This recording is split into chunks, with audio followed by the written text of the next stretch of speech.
Good morning and welcome to the Center for Global Development. My name is Scott Morris. I'm a senior fellow here at the center. Very pleased to be hosting today's session on the Asian Infrastructure Investment Bank, the next 5 years.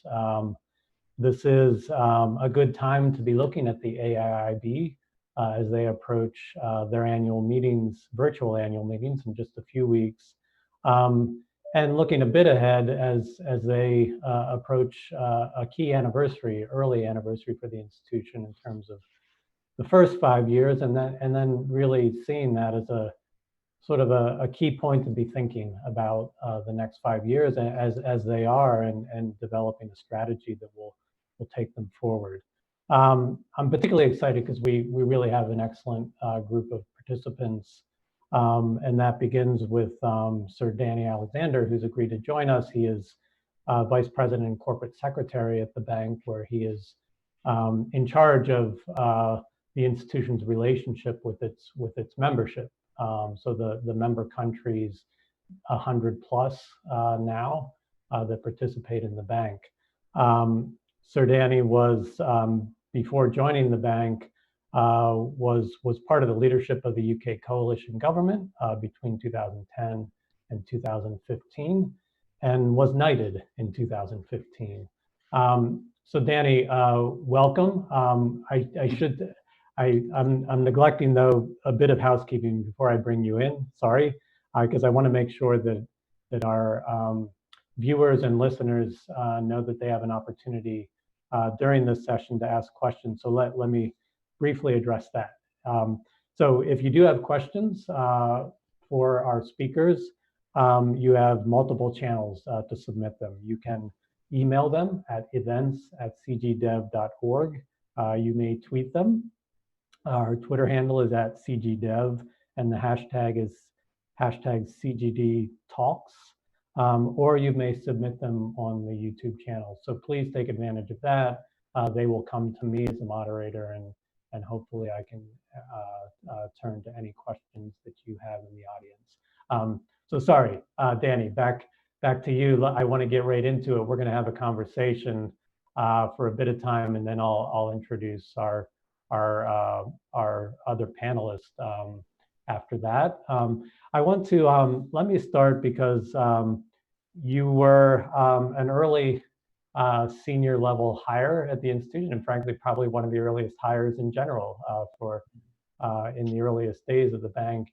So let me ask you this question. In terms of any expectations you had coming into this institution at that time, and as you look at where the bank is today, maybe the question is what surprises you most in terms of where you see the bank today compared to its earliest days? Well, firstly, Scott, thank you very much indeed for choosing to have this session about the AIIB. As you say, it's a very good time to do it. We're looking forward to our virtual annual meeting at the end of this month, and indeed also to electing the president for the next term at that meeting as well. I mean, I guess I'd say I have two sorts of expectations. One is from my time in the British government when we were deciding whether or not to join the AIIB, and it was in fact one of the last decisions we made as a coalition that the UK should participate. There was a little bit of controversy at the time, especially in your part of the world, and in a sense, those debates then were about would the AIIB follow international norms in terms of governance? Was it going to be set up to try and undermine existing institutions or to augment the practices and the family of multilateral development banks? Now, I came to the bank with the strong expectation that it would do things properly to high standards with good governance. That was the way that the Articles of Agreement had been drawn up. And so I'm not surprised, but I'm pleased to say that it's proven to be the case that the bank has developed exactly in line with our expectations in that way. I guess maybe the surprise is how quickly the institution has matured and built up in a number of different dimensions. We're 4.5 years into this bank now. I think the governance of the bank is very strong and solid. The non-resident board has established itself very well. There's a very strong commitment from shareholders from all sorts of different perspectives. From a financial point of view also, we have established ourselves in the financial markets with a AAA rating, raising money now in the markets in a number of different currencies. And of course, most importantly, in terms of the investment operations that we undertake, we've now built commitments of nearly $20 billion US dollars.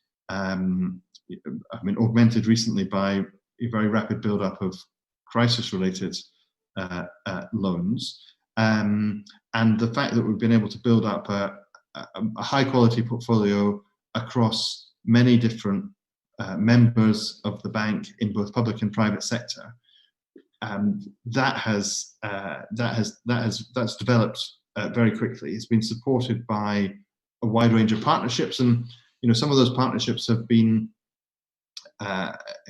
surprisingly easy to establish. Given some of the controversy at the start, we work exceptionally well with a whole range of other multilateral institutions. I guess we may come on to talk about that. So I think what's perhaps not surprising, but good, is that AIIB is firmly established as part of the family of multilateral development banks with slightly different features, with slightly different mandate, but very well established. And it's no small thing setting up a new international financial institution. And so to have good progress on all of those different areas, I think is a good story to tell, and perhaps quite a lot faster in some areas than many observers would have expected.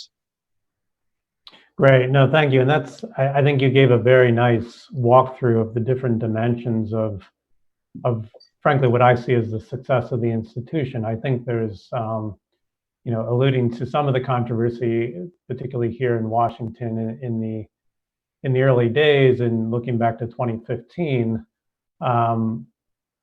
it's either despite that, even to some degree because of it, you had a lot of countries joining the institution. And I think there's sort of perhaps a cursory perception that we would define success simply around that dimension. But you pointed to all of the different ways that the bank has been very deliberate in approaching establishment and growth. So let me turn to one of those, and you've already addressed this in terms of partnerships, but I do want to understand better, as a startup institution, we don't have the experience of many startup multilateral institutions. Doesn't happen that often. Right. But the bank chose a deliberate strategy, and I'm sure for various reasons. One way to get money out the door sort of efficiently, quickly, is to co-finance, and the bank has done a lot of that in the first years. But I suspect there's more to that in terms of thinking about why you would want to partner, particularly with other multilateral development banks. I wonder if you could just talk a little bit more about what the relationships with institutions like the World Bank, the Asian Development Bank, have meant for your institution. What have you sought beyond allocating your own funds through their projects and project due diligence? What has it enabled the AIIB to develop in terms of its internal capacity, perhaps to learn, et cetera? So I think you've hit on an important point. So of course, the co-financing with particularly the World Bank and the Asian Development Bank, but also with the EBRD, with the European Investment Bank. So of course, it has the advantage of allowing us to hit the ground running, to get going quickly with a relatively small staff, to be able to engage in operations. Of course, that's very, very valuable, given that our members have equipped us with $100 billion of capital. We want to start utilizing that as quickly as we can. Secondly, as an institution focused on infrastructure projects can be very large scale. And so actually co-financing, I think, will always be an important part of the way AIIB does its business. The proportion of our loans that are co-financed is falling. It's fallen year by year. But there will always be some co-financing there, especially when you're dealing with multi-billion-dollar projects. Being able to share the risk, to share some of the workload is valuable in itself. But I guess also I would say that the learning part of it has been a really important part of the co-financing. To for our staff, when it's still relatively small, to be able to partner with their counterparts in other institutions to see how they do things, both to learn from it and maybe to learn from areas where we could also improve, to engage with clients on the ground alongside those other organizations. All that has been pretty valuable, whether it's the project assessments themselves, whether it's partnering with the IMF in terms of information that helps us to do debt sustainability analysis, environmental and social assessments. And we put in place some rules to make it easier for us to work with other institutions. So where we're co-financing, if let's say the World Bank is leading the project, our environmental and social standards are functionally identical. Small differences, but basically identical. So we can take the work that the World Bank has done, we would look at it. Maybe if we think there are some gaps or areas where we should take a greater interest, we do a bit of supplementary work. But if they're in the lead, then we can take their documents and present them to our board. We don't have to duplicate it. So there's an efficiency gain there, by the way, I think that's a good practice that could be followed more broadly for the benefit of clients. So for us, where we're trying to be a lean institution, actually these kind of partnerships, co-financing, it's going to be important to us to be able to do our business going forward. So, we've not only have we done things on a project-by-project basis, we've put in place co-financing frameworks with other institutions that regulate how we work together, that make that straightforward. So, going through projects in practice has enabled us to refine those arrangements and to come to very good, kind of smooth working arrangements, which allow us to build that up as it goes forward. And of course, also, to start with, we had a very limited array of financial instruments, of products that we could offer to clients. So we've also been able to see what works in other places, add to our range of instruments. That's a kind of form of learning. Also,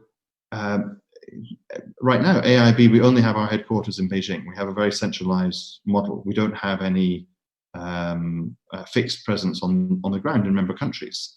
And we don't want to go down the same route in terms of cost structure in that area as others have. But there is a value to having a local presence, and that's something we've been able to learn about and study. And so when we're ready to start going in that direction for ourselves, we'll have learned from the experience that we've picked up through the co-financing of projects especially.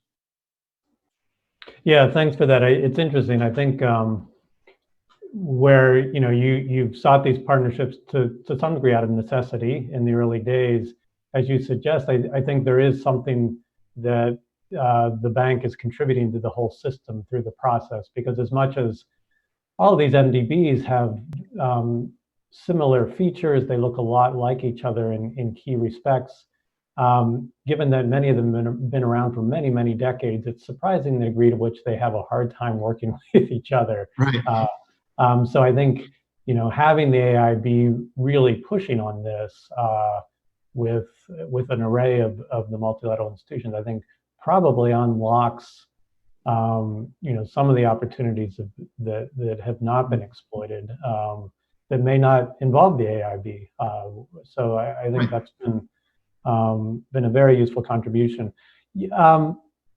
So again, I think there's a sense that the AIIB clearly has modeled itself, including in the way it wrote its articles of agreement, the way it's developed a lot of its, you mentioned the safeguards approach being very similar to other key MDBs. It would be a mistake, though, to think that your institution is identical in governance structure, et cetera, to the World Bank, to the ADB. And I want to focus on one area in which you did depart from that script, namely in the choice to have a non-resident board rather than a resident board of directors. Now, it's not the case that there are no other multilateral institutions that have non-resident boards. You mentioned the European Investment Bank, and that is one institution that relies on a non-resident board. But I think the AIIB's choice here certainly garnered a lot of attention. I think there were some skeptics among those observers who worried that it would mean less ability for the member countries to conduct their oversight of the institution. I don't think we've had sort of enough exploration now, nearly 5 years out, of what it's looked like. So I'm really eager to hear your, particularly from where you sit with sort of the lead responsibilities here in terms of membership engagement. How is the board functioning? What is the relationship of the member countries?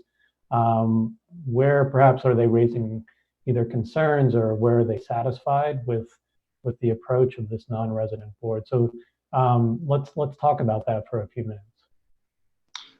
Thank you. So I think basically the non-resident board works. In our case, it works very well. There's a good relationship among the board and the management, but also a high degree of accountability.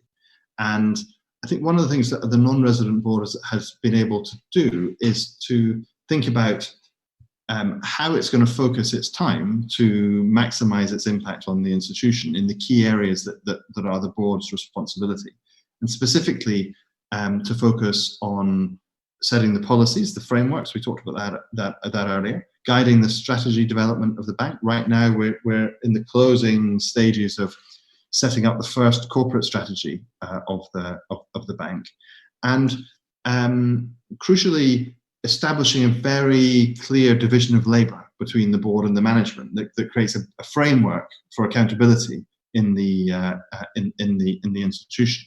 So in the case of our board, we've put in place arrangements which mean, of course, the board approves the policies. The board also approves not only the corporate strategy but also the sector strategies that we've put in place.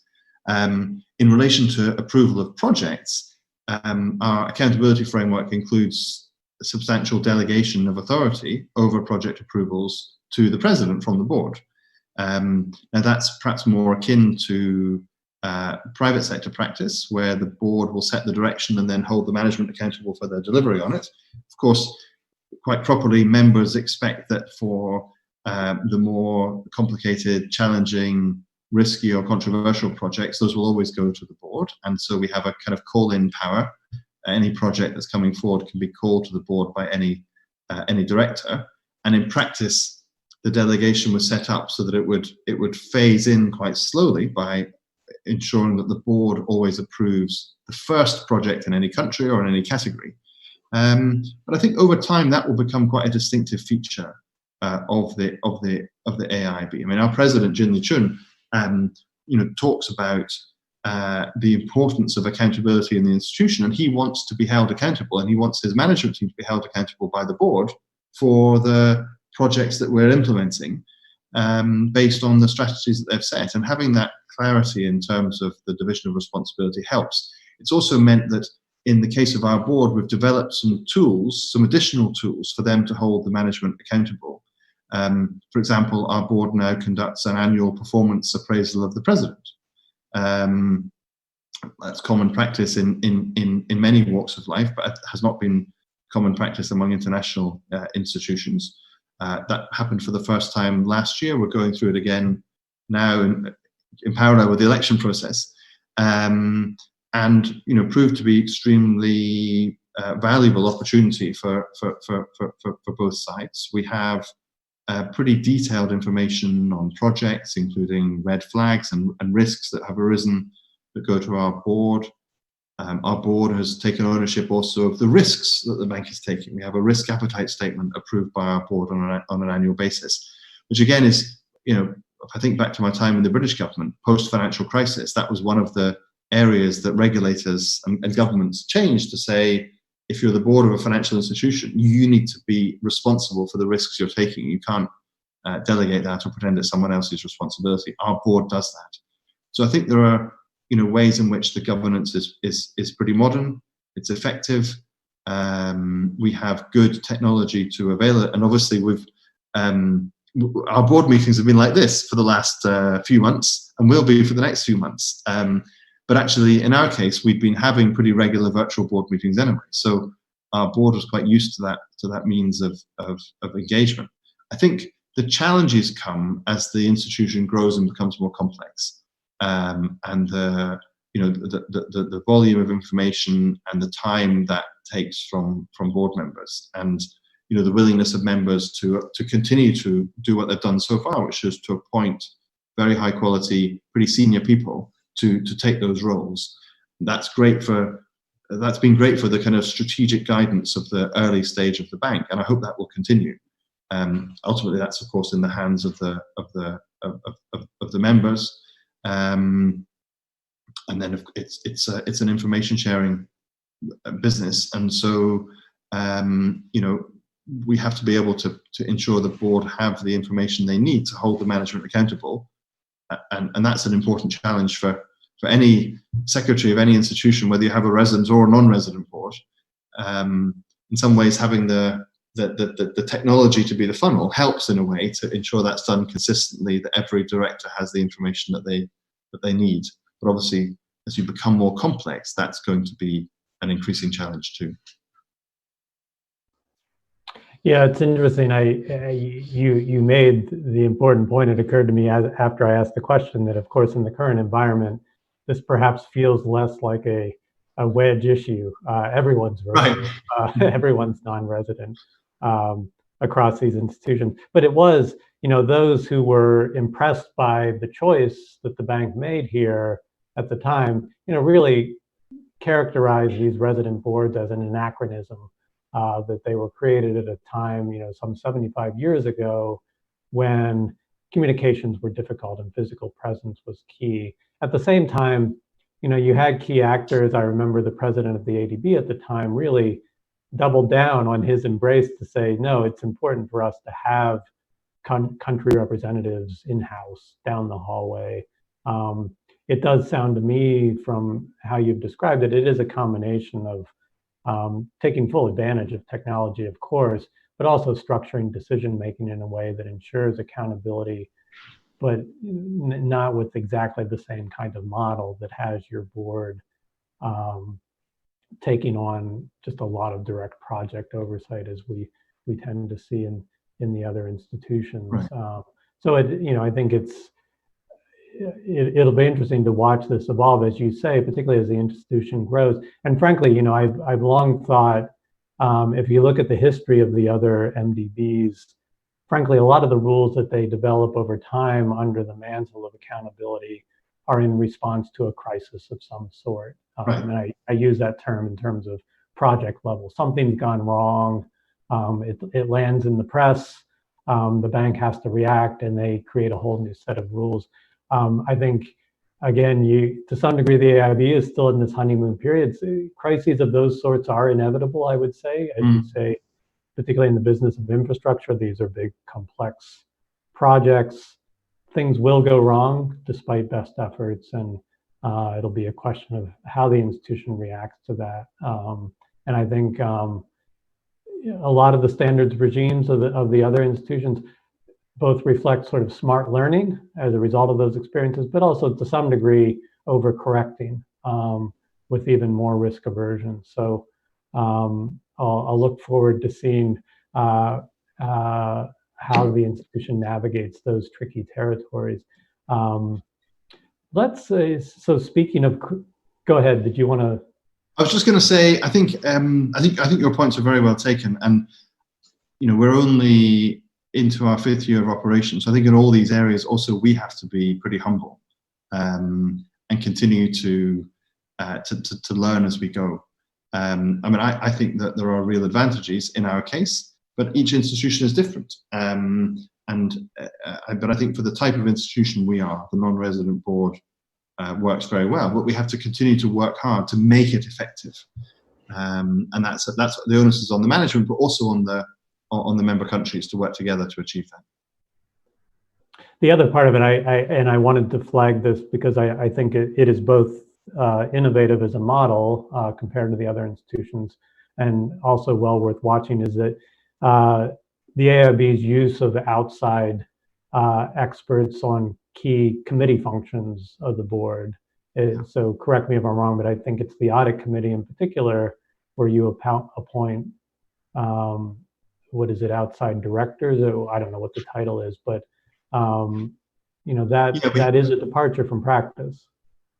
We have 2 external members who are subject matter experts in accounting, in finance, and in risk, who are full members of the board's audit and risk committee, although they're not directors of the bank. And that's basically to strengthen the hand of the group of board members on that committee in areas that are quite technical, but absolutely crucial to the chain of accountability within an institution like this. And it works really well. My colleagues in the management often come back having had very searching sessions, and that's really good. It's really important in an institution like ours that's what happens, and it helps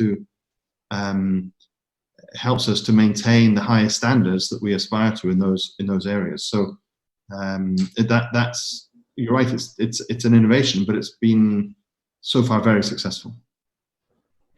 So let's turn to the crisis at hand, the crisis we're all facing on a global basis, and the AIIB's response to the pandemic that is present in, I suspect, virtually all of your client countries to varying degrees, and so would like to hear how the bank is responding. I mean, it's communicated its crisis response publicly, I think, very well. I think but I want you to help us understand, particularly along 2 dimensions. So there's the scaling up financing, and there was, in an initial round, an announcement of a $5 billion facility that was then doubled to $10 billion. So if you could talk a bit about the implications of that, the availability of those funds, what it means for your financial model. But then I think even more interesting is sort of more qualitatively or programmatically what the crisis means for the bank.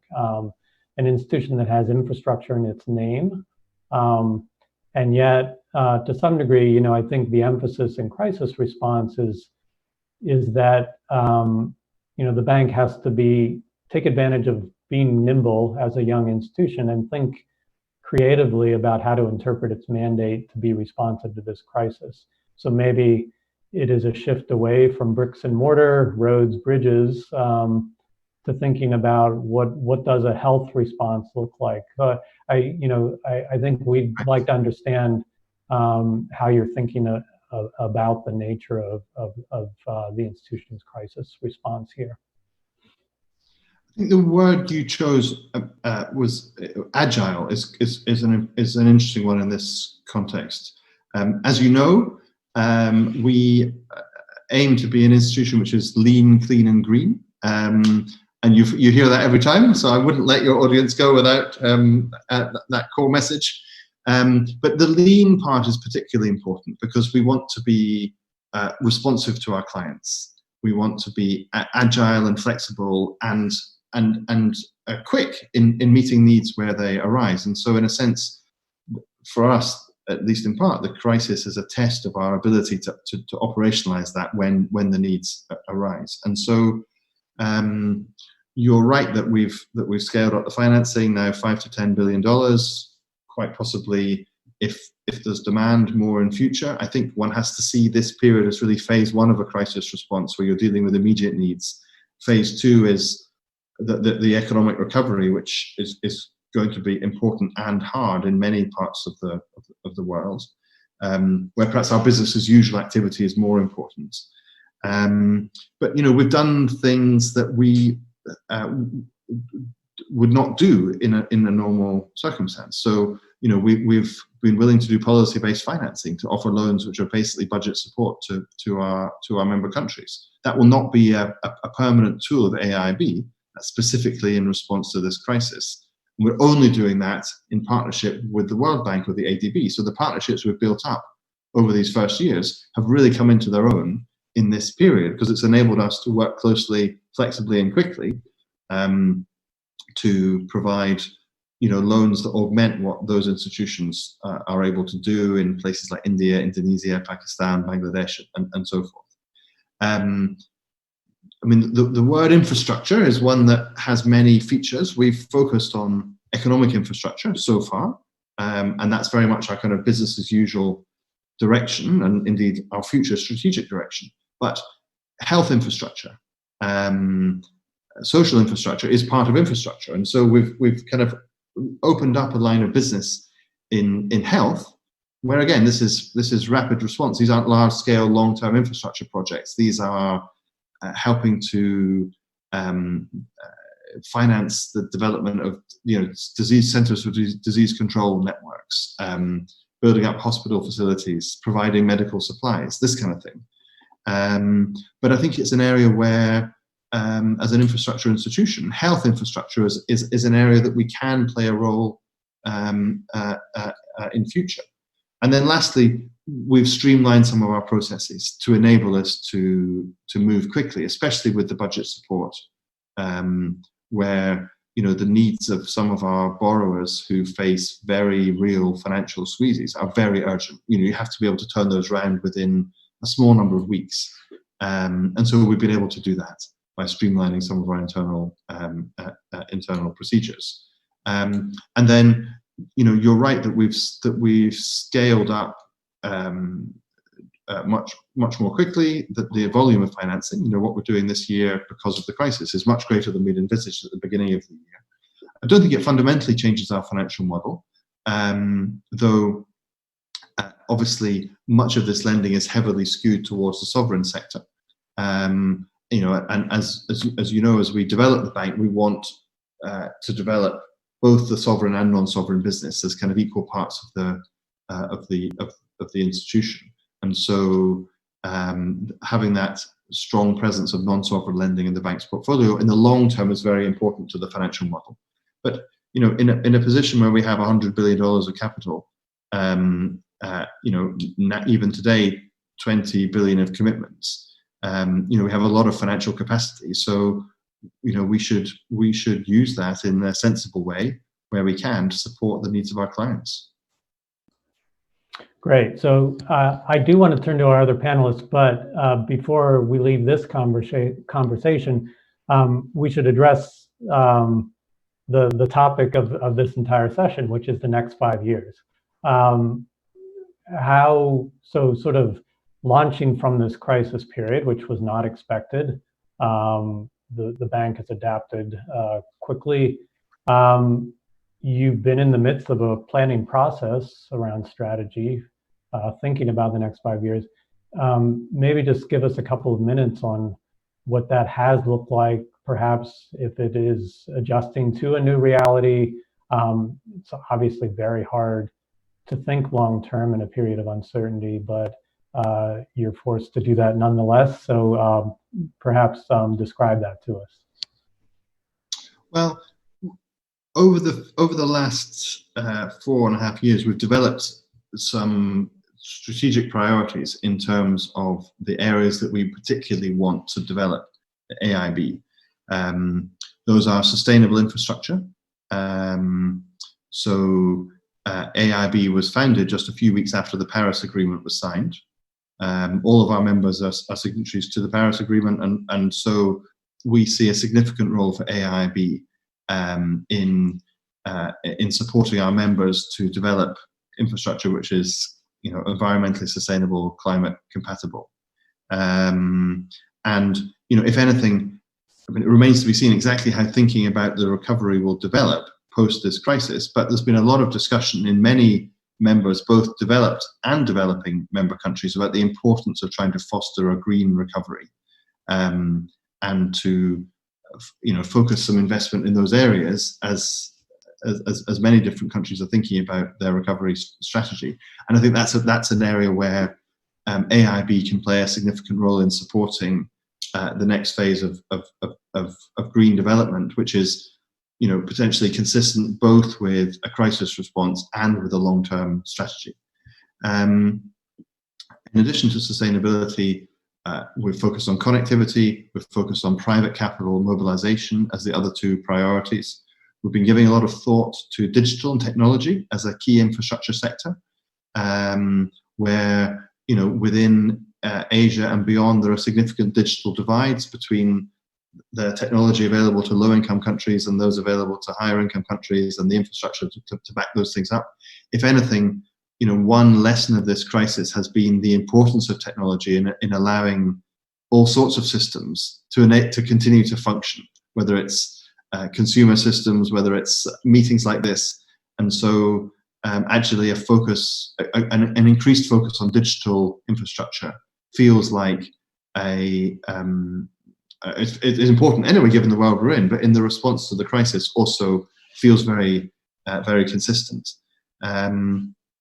But the other part of it is that we want AIIB to be very responsive to client needs, and so we have to build in a lot of flexibility, especially in this crisis response period, to see exactly what directions members need to go in, where the support is needed, and so we'll very definitely allow ourselves to have that. And I think one of the other reflections is that we need to do more to think about how we can deliver for all of our members, including the lowest income member countries, including some of the small countries who are members of AIIB. Now we have some tools to do that. So, for example, in the context of the crisis response, we've used our special fund for project preparation to buy down interest rates on some of the loans for the AIDA group of AIIB members. We've seen capacities we need to augment to help us work more closely with those sorts of members. So that's an area where you can see we're still very much in a growth phase of the bank. So we've got a lot of capacities we have to build, and this period has helped us to identify, in terms of client relations, in terms of sectoral focus, what we need to build up in the years to come. Alexander, thank you very much. It's really enlightening conversation. Now, you've agreed to stay with us as we turn to our panel, which we very much appreciate. I want to go to our panelists now. I should say that unfortunately, Natalie Lichtenstein is unable to join us this morning, but I did want to note, she literally wrote the book on the AIIB, and you can find her book, A Comparative Guide to AIIB. It's Oxford University Press, really a nice deep dive into sort of the writing of the rules of this new institution and how that look compared to the other MDBs. We are fortunate, though, to have two panelists who both have brought a lot of insight as independent observers to the AIIB in its early days and throughout these early years. So Greg Chin is Associate Professor of Political Science at York University. He's also a Senior Fellow with the Foreign Policy Institute at SAIS, Johns Hopkins University. He has been a close watcher, observer, writer about the AIIB, and in particular, really the inspiration for this session many months ago was a special journal volume of Global Policy Journal that he co-edited, which brought together a really nice collection of essays, journal articles on the AIIB, including his own authorship. Greg has also written about the current period, the crisis response, and I think we'll hear his thoughts on that. Yun Sun is a Senior Fellow and Co-Director of the East Asia Program and Director of the China Program at the Stimson Center here in Washington, D.C. Again, another close observer of the AIIB, was writing very thoughtful takes on the institution in the early days, and particularly thinking about this, and I want her to explore for us the role of the largest shareholder. Obviously, the creation of this institution came from the Chinese government, so understanding what the institution means from the perspective of the Chinese government, frankly, is sort of an area of inquiry that is is often politicized, perhaps distorted here in Washington. So I've appreciated Yun's sort of clear-eyed view of these things. So let's, Greg, let's turn to you first, and I'm going to turn it over to both of you for some initial remarks, and then we'll come back for Q&A. So Greg, over to you. Well, thank you very much, Scott, for the kind words and the very kind introduction. And thank you to you and the CG Center for Global Development team for organizing this panel. Big thanks to Sir Danny for your excellent presentation, very thought-provoking. I appreciate, as a researcher, I appreciate very much both the work that you all are doing at the AIIB, the innovations that you're pushing, and how you're trying to do new things in new ways. But I also really appreciate the update that you just provided. And so thank you.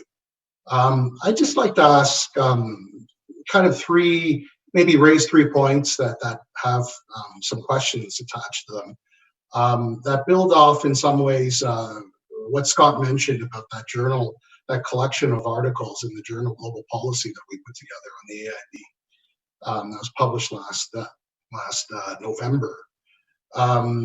You know, just following on Sir Danny's presentation, the first area is questions of kind of COVID response and some of the complexities that have emerged for the AIIB or potentially are there. The second area of questions or points related to procurement, and then the last about local currency use. And so the first area, you know, Sir Danny, I think you've already given us a great update on how the AIIB has been very nimble, rapid in responding to the COVID crisis. And I think, as we mentioned in our collection of articles, I think this is one of the real strengths of the AIIB, is that built into the articles, the way you've been set up structurally, allows the AIIB to respond strategically to crises, as well as pursue its medium and long-term development agenda. One of the things, and I think you've already addressed very nicely, the themes of sustainability, you know, and how the bank thinks about sustainability, sustainable infrastructure, first post-Paris climate bank, how you thought about your contributions to environmental sustainability, social sustainability, but also I think AIIB is very special thinking about the commercial viability of its projects. So the kind of commercial and financial sustainability. And from your points about how the new COVID facility is really a kind of not a permanent facility, but a kind of temporary mechanism to provide support. I guess that already kind of provides me a sense of how you're thinking about the financial sustainability of the bank too, long term, and protecting it and maintaining it. One of the things that I'm curious about in our collection, some of the papers, especially that looked at the regional, kind of different regional perspectives on the work of the AIIB, whether it's the African countries, the African members, Latin American members, the Europeans, so outside of Asia. Obviously, the bank has natural comparative advantages working within Asia. And then the very interesting point, of course, the AIIB is that it's a much broader membership beyond Asia. I'm curious if you had many requests for COVID support from the African countries, from the Latin American countries, maybe even the European members. I noticed that most of the support COVID related so far seems to be Asia focused. If I understand correctly, China, India, Indonesia, Philippines, maybe Turkey.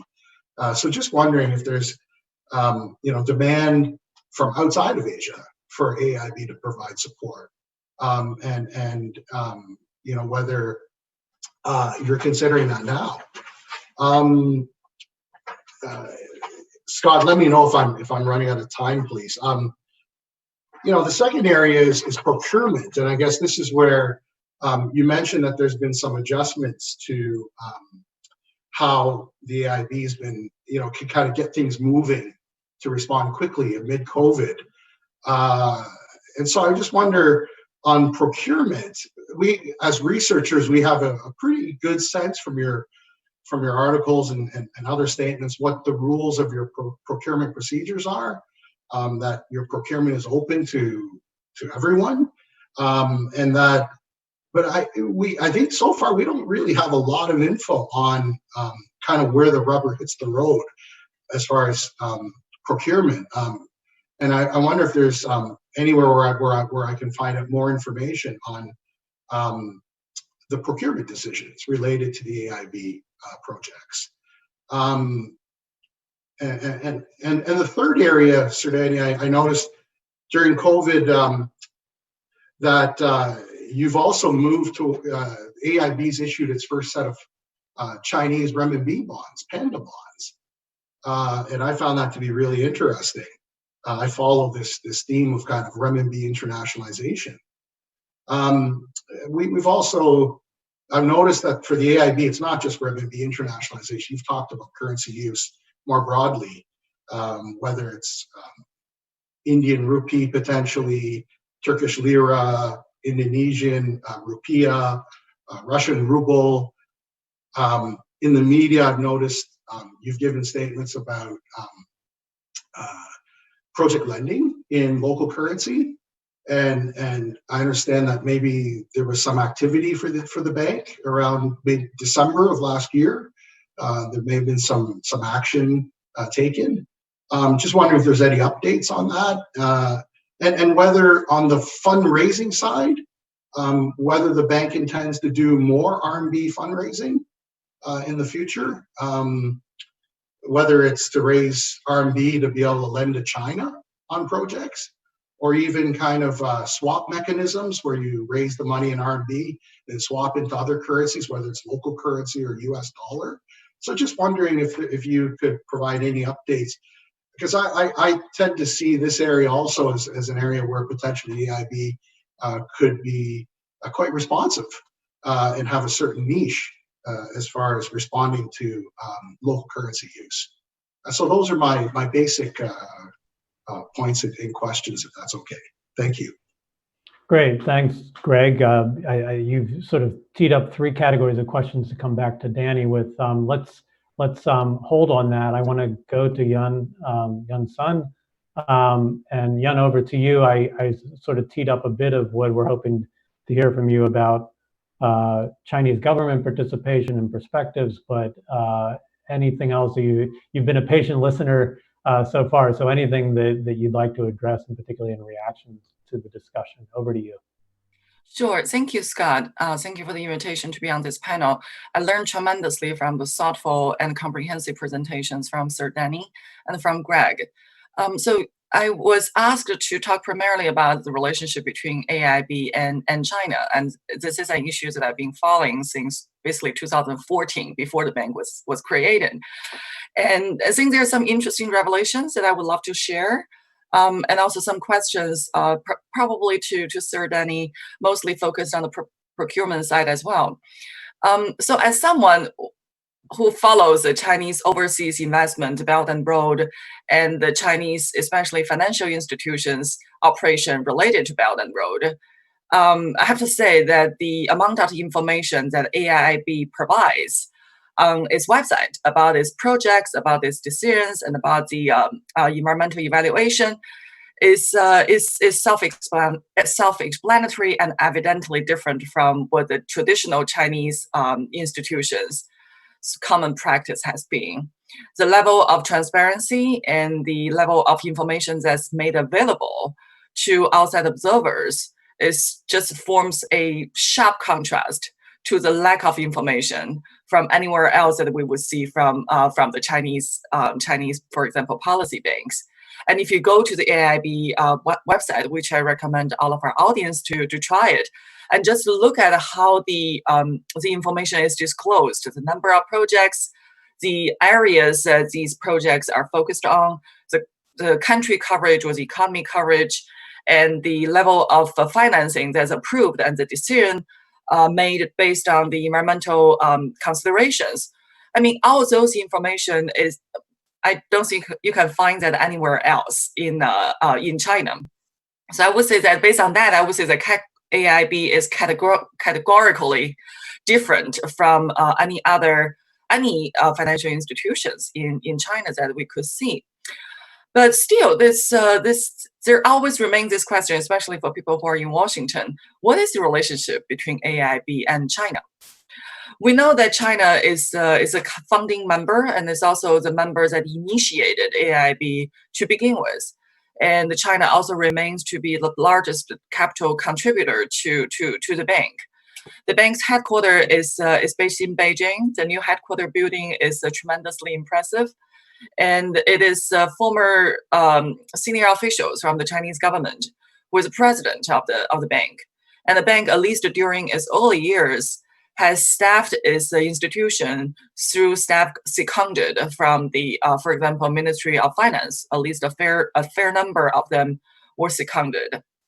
So what this means is that since its very beginning, since its establishment, AIIB has been imbued with this heavy China factor in its creation, in its operation, and in its basically in its physical presence, and there's no denial of that fact. And we also know that from the very early years back in 2014, the issue of AIIB became a focal point in terms of the competition between US and China. And you might remember that back in 2014, both countries were trying to convince more countries to join their side related to the decision as for whether the country should join AIIB. And I remember South Korea and UK being on the front line of this controversy. And one of the reasons that US and Japan opposed to AIIB was that whether the bank will be just another policy instrument of the Chinese government. It's a policy tool. And whether it is a plan for Beijing to garner the financial capability or the financial capitals from countries all over the world or the founding members to promote what the Chinese strategic design is, which is Belt and Road in this case. So those were the earlier suspicions and skepticism. But as of today, I think AIIB's answer to this question is clear.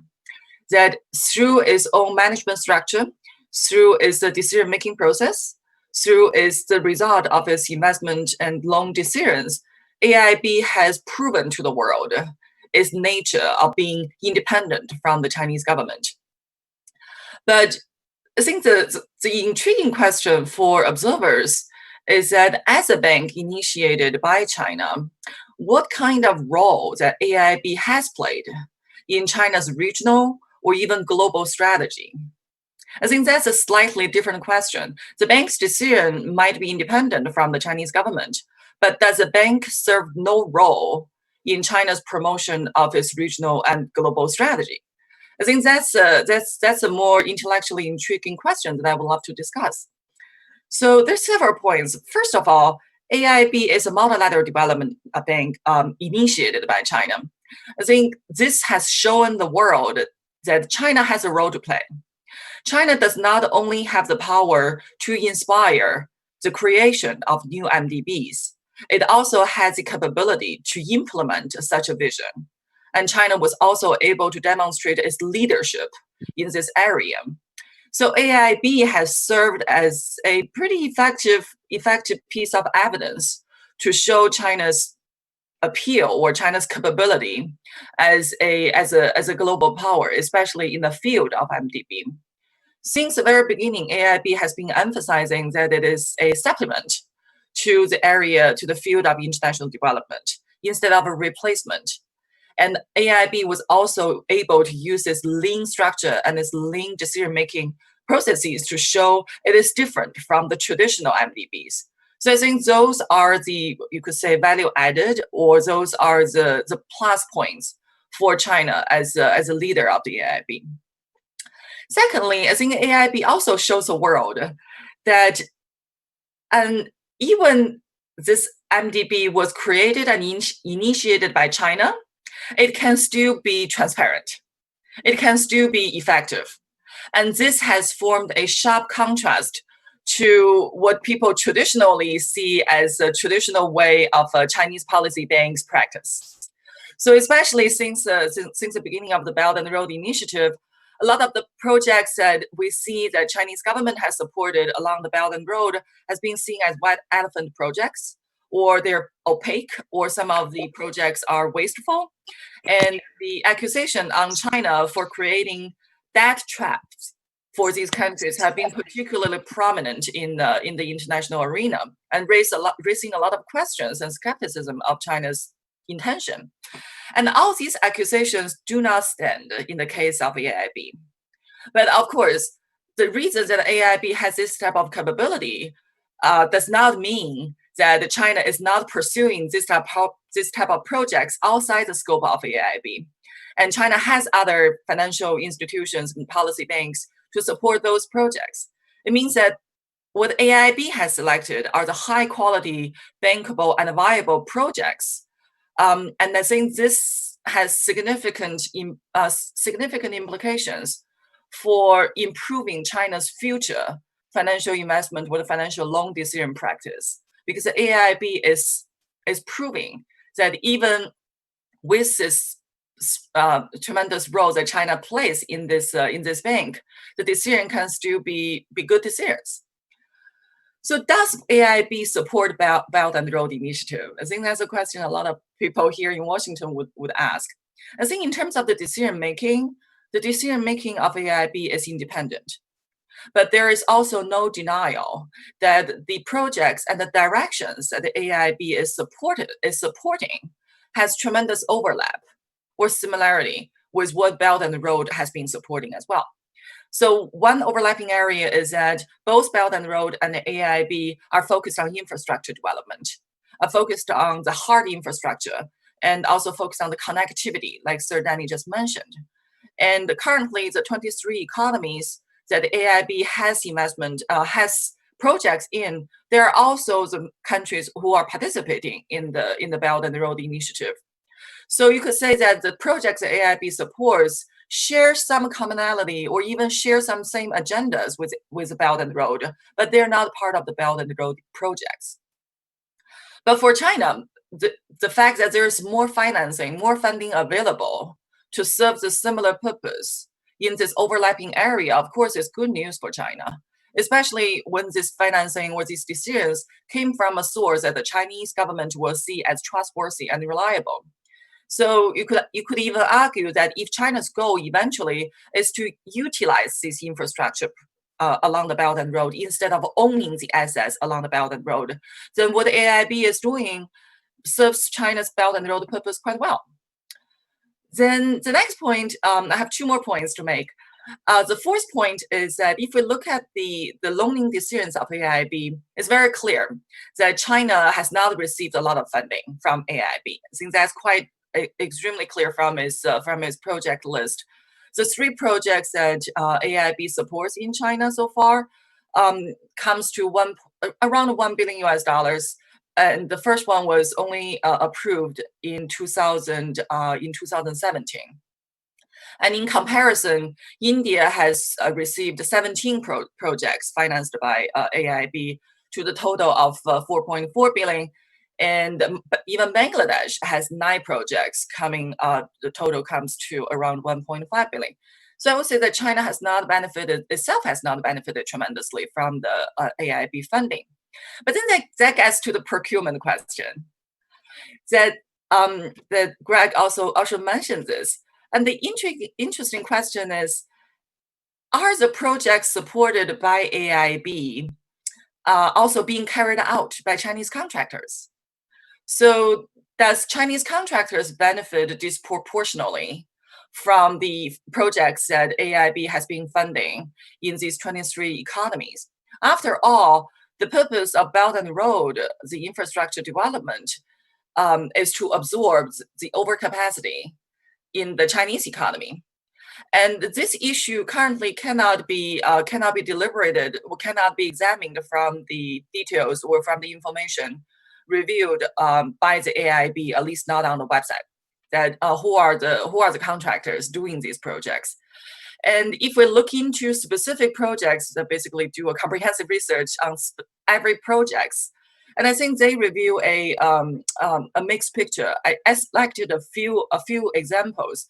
So, for example, the first project that AIIB invested in Kazakhstan, which is a wind power plant, is being developed, being constructed by the Chinese state-owned enterprises, SPIC, State Power Investment Corporation.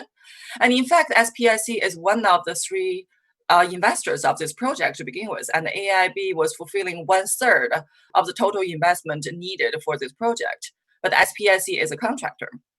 And if we look at the first project that AIIB does in Laos, the National Road 13 Improvement Plan and the maintenance projects, which is jointly financed with World Bank and Nordic Development Bank. The contractor is another Chinese state-owned enterprise, Hubei Province Communications Investment. And the project, the $210 million project that AIIB has in Egypt, the Benben solar power plants near Aswan, at least 2 of the solar power plants are being constructed by Chinese companies, Clink Electric and TBEA. So considering the Chinese contractors' advantage in this field, this should not be surprising that after all, the Chinese contractors are building infrastructure all over the world. And it does not necessarily mean that AIIB naturally prefers Chinese contractors in its procurement decision. Because if we look at the projects that in India, then you will see that a lot of the I couldn't find all the information, but at least several major projects in India, they are being constructed by India infrastructure contractors. So I think this is a at least intellectually intriguing question and worth more research down the road. I'll stop there. Thank you for your patience. Thank you.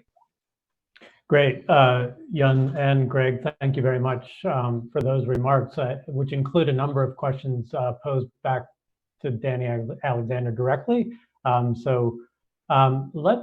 Let's stick with this procurement question. There are a couple of dimensions that I heard from both of you. There's a transparency issue, and it is striking. We tend to think of this in the binary when it comes to institutions. They're either transparent or they're not. And maybe in terms of principles, that is the case. But the practice of transparency is actually very hard. How are you disclosing publicly? With what frequency? Can those of us on the outside find this information, even if it is nominally public? So, Sir Danny, if you can talk about that part of it, and then the other on the substance of procurement.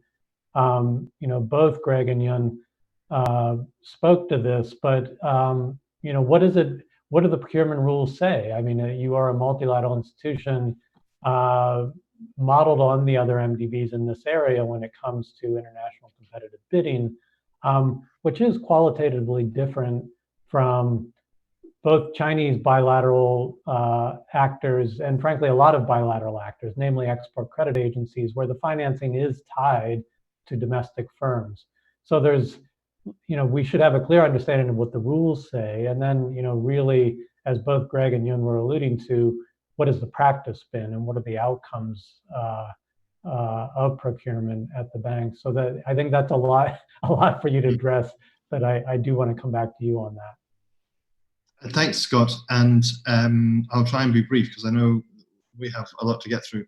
But I first wanted to say, I'm very sorry that Natalie Lichtenstein isn't able to be with us, and to pay tribute to the amazing work that she did, which was really instrumental to the founding of the bank. The articles of agreement and the legal foundations of this institution would not be what they are without her work, and that's set out very well in her book. Not that I'm here to plug her book, but I wanted to say that because I'd hoped to say it to her face, but she's not with us today. In terms of procurement, so it's a really important area. Our policies require us to have open procurement, open competitive bidding in the projects that we finance. And while at the project level, it's the project sponsor who conducts the procurement, we oversee the procurement. It's commitments entered into in respect of the policies that we have that are required to be made before we'll agree to finance a project. So open competitive bidding is the basic norm. The policies, the instructions we give to recipients, that's all available on our website. And our teams monitor very carefully how procurement is conducted in practice by the project sponsors. But it's important to distinguish that this is not, the procurement at a project level is not carried out by the AIIB. I heard Yun use the phrase AIIB's procurement. It's actually carried out by the project sponsors under the oversight of AIIB, and that's the same model as you would find in the World Bank, the ADB, and so forth. And you could distinguish that from corporate procurement, where the AIIB is buying services for itself as an institution, be that consultants or buying computers or whatever it may be. Where again, you have the same open competitive bidding process, but the AIIB is conducting the procurement for itself. On the corporate procurement, we publish an annual report on our website, which outlines the major contracts, where the companies come from, where the consultants we're hiring come from, and so on. And intriguingly, you'll see on both those lists that both companies and consultants from the United States of America, which is not an AIIB member, though of course the door is open, are second on that list.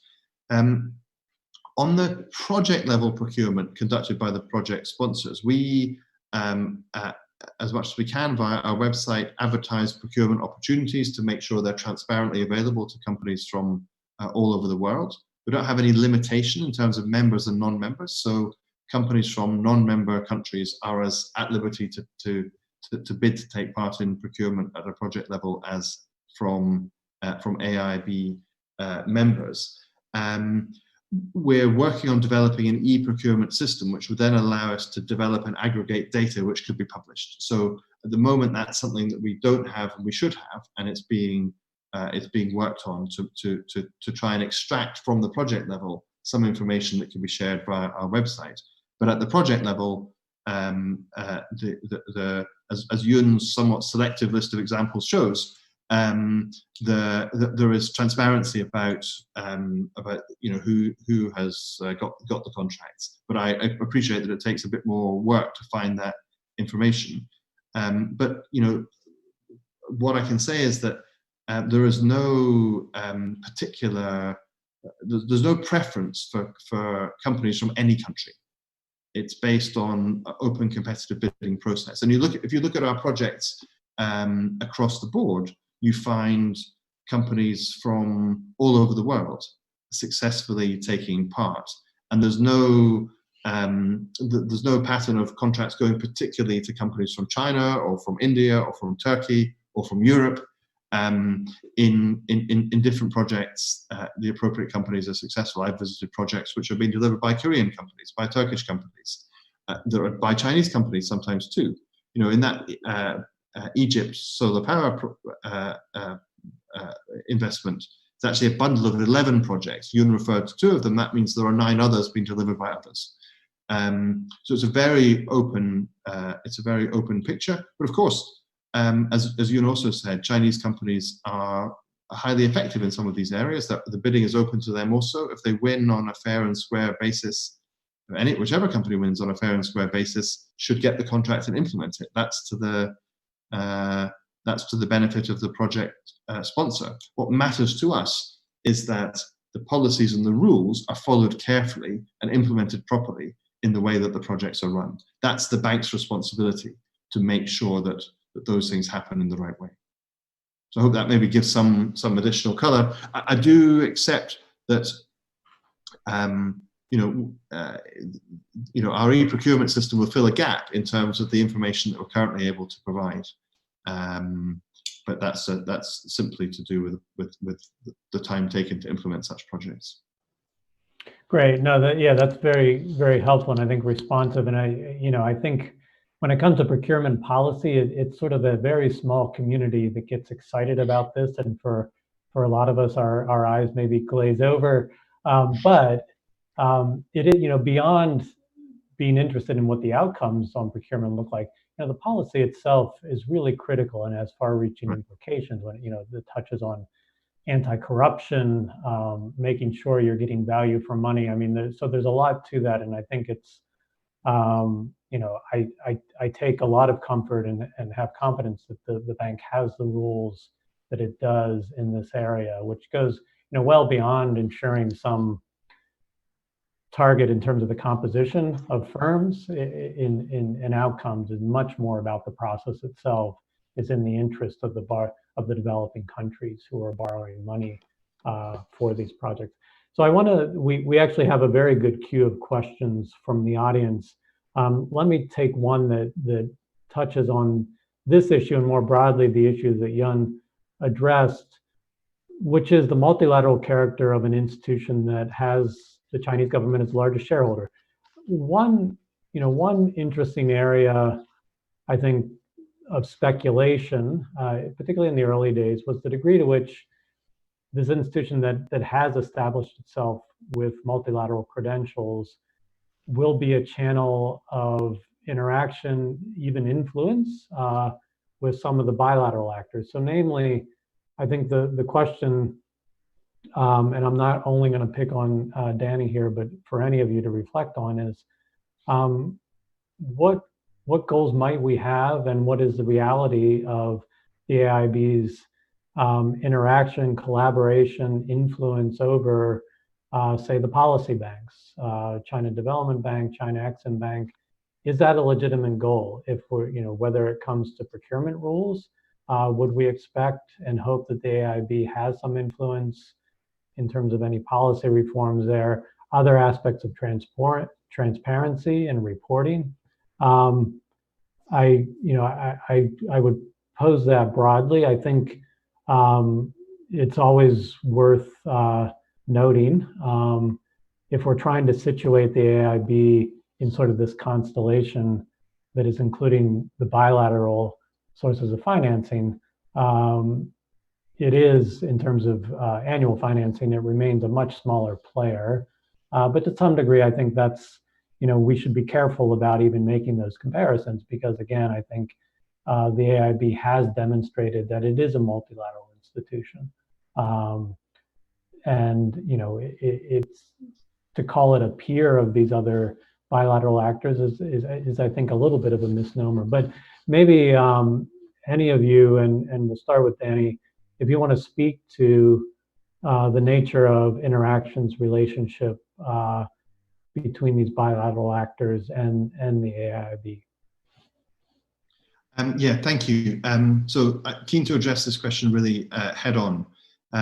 So, of course, AIIB, the idea for AIIB first came from the Chinese President, Xi Jinping, back in 2013. And as you know, we're headquartered here in Beijing, we've discussed it. But the AIIB is not set up to be the delivery arm of the Belt and Road Initiative. The AIIB is a multilateral institution that sets its policies and directions, strategies, according to the collective view of all of the members, as expressed through our board of directors, principally, where China has 1 seat out of the 12, and, you know, uses its board role in exactly the same way as our other members do, to express their views and to be part of the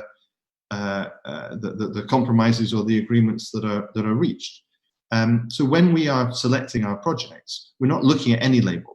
We're not looking for a Belt and Road or a Blue Dot or anything else. We're looking at projects that are brought to us by our members or by private project sponsors. And we're looking at them from the perspective of the economic development benefit that they'll bring, the financial soundness, the environmental and social safeguards, the debt sustainability picture, depending on the location, anti-corruption, and all the things that we discussed earlier. We're not looking at labels, we're looking at the quality of the project, is the way basically to summarize it. That said, Belt and Road, and indeed other international initiatives, to the extent that they're bringing forward good quality projects, then those projects are as entitled to apply for AIIB financing as others, provided they meet all the tests. But we don't choose the projects according to the label. And I have to say that promoting connectivity to enhance trade and connections between countries is an agenda shared by many, many around the world. The European Commission has a EU-Asia connectivity agenda. Many other actors globally would promote infrastructure to achieve such objectives, and we will look dispassionately at all of those things. I think an area where AIIB has a role to play, as do other multilaterals, is in respect of good governance and high standards, and promoting through our own actions, investments, the way we share information, the importance of implementing infrastructure projects to high standards and following high standards in the way that projects are selected. And that's an important area, not just in China, but in all of our members, where I think MDBs play a key role in advocating for and demonstrating the benefits of selecting and implementing projects according to the highest standards in terms of the development benefit, the financial soundness, and so forth. So I think that I mean, maybe Yun might say that because the World Bank is based in Washington, has the US as its largest shareholder, is an American institution which should be compared more to JP Morgan and Goldman Sachs than as US-based institutions than to other MDBs. I wouldn't say that. I'd say, like the AIIB, it's a multilateral institution that follows a common development agenda developed through rules-based frameworks by the members of the institution, and that's exactly how the AIIB also operates. Yun or Greg, did you want to come in on this question? Sure. Well, I think your question is primarily about the relationship between AIIB and other Chinese policy banks that are primarily doing the bilateral lending. To my knowledge, I don't think there are a lot of interaction or a lot of cooperation between AIIB and, for example, CDB or China Exim. I think they follow very different game rules, and CDB and Exim are more strictly the policy banks of the Chinese government. And don't get me wrong, I think AIIB has done a perfect job to separate itself from the decision-making or the preference of the Chinese government. I think as a multilateral development bank, AIIB has established its reputation, especially through the records of its financing decisions and its projects list, to show the world that AIIB is different from the bilateral lending venues that the Chinese government has chosen. But I think as an analyst, as a researcher, the intellectually intriguing question is, then if AIIB is indeed independent from the Chinese government in terms of decision making, what are some of the correlations? Is there any influence, or is there any consideration that for the fact that AIIB was initiated by China? And I think that's an analytical question, and it's a legitimate one. So, for example, after AIIB announced the crisis, the COVID-19 crisis recovery facility in mid-April, within 10 days, AIIB co-hosted an online seminar with a group of Chinese state-owned enterprises, actually the China International Contractor Association, to talk about what is the implication of this additional $10 billion mean for the international contract for the Chinese contractors. So, and we also know that the Chinese contractors have suffered quite tremendously this year in terms of their revenue and their sales volume because of the COVID-19. So I think those are the interesting correlations that as researchers, we try to tease out that is there a relationship, or maybe there's no relationship. And then that's also a legitimate analytical finding. So I'll stop there. Thank you. Maybe if I could just add one point to the points that Sir Danny and Yun have already raised. On the relationship, whether the Chinese policy banks, could draw lessons learned from the AIIB, and Sir Danny would probably have a much better feel for this than I do. But my understanding is that, and this is from working with the UNDP in China, and they had a project with CDB linked to Belt and Road, where they've been thinking a lot about how to improve the standards and harmonize standards across Belt and Road projects. And part of the exercise, they issued a report, I think last November, on the harmonization of standards on Belt and Road projects. And one of the elements of the exercise to review was best practices on debt sustainability, environmental sustainability, social standards, good governance, as Danny just mentioned. And Professor Kevin Gallagher and I at Boston University, we were actually involved in some of gathering that thinking about best practices from the other MDBs, including the AIIB. And one thing we did notice is that we did give attention to AIIB's practices, which we saw as already, kind of both in some ways meeting the best practices brought by the other MDBs, but also, as a kind of China-backed MDB that was also pushing the envelope of meeting global standards. And that we saw, and from our sense of it, because the report was jointly published by CDB and the UNDP, that they did take notice. CDB did take notice of AIIB's work and progress in these areas. And so I don't know how directly there's a process of mutual learning going on there, and I don't know how deep it goes. But my sense is, with the Chinese policy banks thinking very carefully about what they think of phase 2 of BRI, where they've been facing some issues and challenges across a number of BRI projects. They've also achieved a number of successes, but a number of challenges have emerged. They are putting some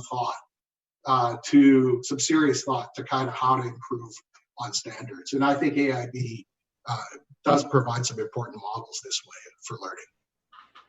Thank you, Greg, and a good shout out there to Kevin Gallagher and Boston University, I think, which is among the really leading centers for research and understanding on China as a development actor. Go look at their stuff. I want to turn, perhaps with the remaining time that we have, to some of the financing questions. So Greg alluded to this, talked about the use of local currency financing. But let's frame this in the current context, which is one in which questions of debt sustainability are at the forefront. Jan, I know you wrote a very nice piece recently, sort of giving an overview of questions around debt sustainability and the Chinese government's role as a lender. But these questions pertain to, frankly, multilateral lenders equally. And it gets, there's a question of overall volume of financing at a time, particularly when low-income countries may be struggling to service their debt, although that picture varies a lot. It isn't monolithic in terms of the impact the crisis has had so far. But the AIIB among MDBs is in a somewhat unique position and to some degree a bind here when it comes to financing terms. So the AIIB, unlike the World Bank has IDA for low-income countries, which is offering highly concessional loans.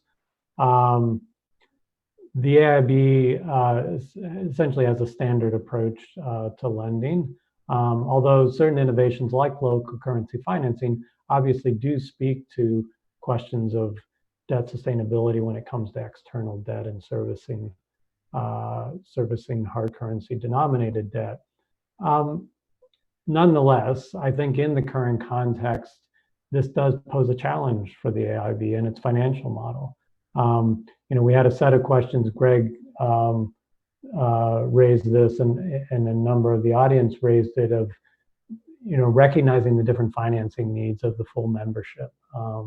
And it can look very different across regions, Asia versus Africa versus Latin America, but certainly by income group. Low-income countries are in a different position than sort of higher-end emerging market countries. So I want to throw this open to all of you to help us, and maybe in this round, Danny, we'll wait for you at the end to come in. But Jan, let me start with you because you have written about this. Help us think about how the AIIB should be navigating this territory. How do we, in a crisis period, respond effectively to country financing needs while recognizing increasing concerns about debt risk and debt sustainability? Thank you, Scott. The question I have looked at primarily is how China is reacting to the debt relief calling by the international community, especially for African countries. And I think the Chinese action is quite clear that it has joined the G20 initiative, which provides debt repayment and payment and repayment suspension between May to the end of this year. What's going to happen beyond 2020? We don't yet know. And then Chinese President Xi Jinping also announced the Chinese, I think totally a Chinese contribution, international assistance equating to $2 billion for the next 2 years, and that was announced in mid-May. So, but that's bilateral. That's China's action. But I think the question or the challenge is for all the creditors on the market, that the heavily indebted countries are having a liquidity or having a sovereignty problem. And for the time being, we probably will see a lot of debts other than the suspension beyond by the end of this year. A lot of debts cannot be served. So it does raise a question for institutions like AIIB. We understand that AIIB has selected the high quality, the more commercially viable projects to finance. So maybe AIIB faces less challenge in this aspect. And in terms of the crisis facilities that AIIB has provided, the 3 areas that AIIB is focusing includes the public health needs, the budgetary support, and also the liquidity support. So those are all short-term measures, but in the long run, I think the problem is faced by all the creditors, not only AIIB. There's also a bigger question in terms of future infrastructure financing, that given that these heavily indebted countries will have a bigger problem serving their debts, their ability to borrow is also going to face a pretty big obstacle and challenge down the road. And if AIIB wants to be as efficient and as lean as it has been, then I think it will raise a critical question as for, will AIIB still lend to these countries in this challenging environment? That's my observation. Thank you. And Greg, did you want to come in on this question? We actually, maybe Greg has lost his connection. He seems frozen, unfortunately. Okay, sorry, Greg, we're going to have to go directly to Sardani, I think, and this will be the last word on this topic and the session. So over to you. And it is, you know, I think it's fitting that we close out on this, because it is it has shaped up to be sort of the pressing challenge in the current moment. So over to you. I mean, these are massively important questions that it's impossible to do justice to in the time that we have. But you know, just to say a couple of things, which is we have an approach to debt sustainability which is similar to that which you'd find in other MDBs. So we don't want to invest in projects that are going to worsen the sustainability of the debt position of low-income countries. And we work closely with the IMF and others in that respect. At the same time, where there are projects which are genuinely going to be economically highly beneficial or transformative, you have a responsibility to trying to find a way to do those things. And that's where project quality is really very important. If you can find the good projects, and by the way, not just wait for the good projects to come to you, but support the development of those good projects, help to prepare them to a point that they can be financed, which I think is an area which we need to develop in the years to come. We currently have a project preparation special fund which offers grants in that area. It's the only part of our financing that does that. Then I think you can make a really good impact even in low-income countries. Of course, financing projects in the private sector is also important in those spaces. And as you've correctly said, AIIB business model is based on being financially sustainable. It's based on growing our own capital through our income. So we don't have concessional financing instruments. through the COVID-19 crisis response, we've used a small part of the special fund to have a facility which can buy down the interest rates for either countries. But that's a crisis response. That's not a permanent tool. And so this is definitely a challenge for AIIB in terms of how we can support those members. But I think project preparation, supporting the development of more financeable projects, private sector investment, targeting high quality projects, some combination of those matters in this area. If I may, I just wanted very briefly to go back to the previous discussion just for a few seconds to say, as a point of fact, we haven't financed as yet any projects with Chinese policy banks.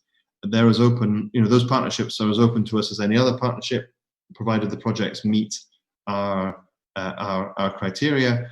And we're very much interested in working with project sponsors from all over the world who are investing in infrastructure in Asia, particularly low and middle income countries. But AIIB can finance projects in middle income countries as well as low income countries. That's also part of building the balance of our portfolio over time to help make sure that we have the financial space to support the lowest income members of our bank, which is the development purpose of the institution. But by having a diverse, balanced portfolio with some strongly creditworthy projects as well as some in riskier spaces, you help to maintain the capacity to support the lowest income member countries. And so that's also a crucial part of our business model in the future. So really welcome the critique, the pointers for the future from this conversation, and look forward to many future such conversations in the years to come. That's great. So I think with that, Yun Sun, Greg Chin, and Sir Danny Alexander, I want to thank you all very much. And I should have said at the outset, Sir Danny is joining us from Beijing. He's giving over some late evening hours to join us. So we really appreciate that. Not to mention, the annual meeting's a few weeks away, and extraordinary crisis response activities at the bank. So really appreciate your time, all of our panelists. This was really a great discussion. Thank you again for joining us, and look forward to talking to you again sometime soon.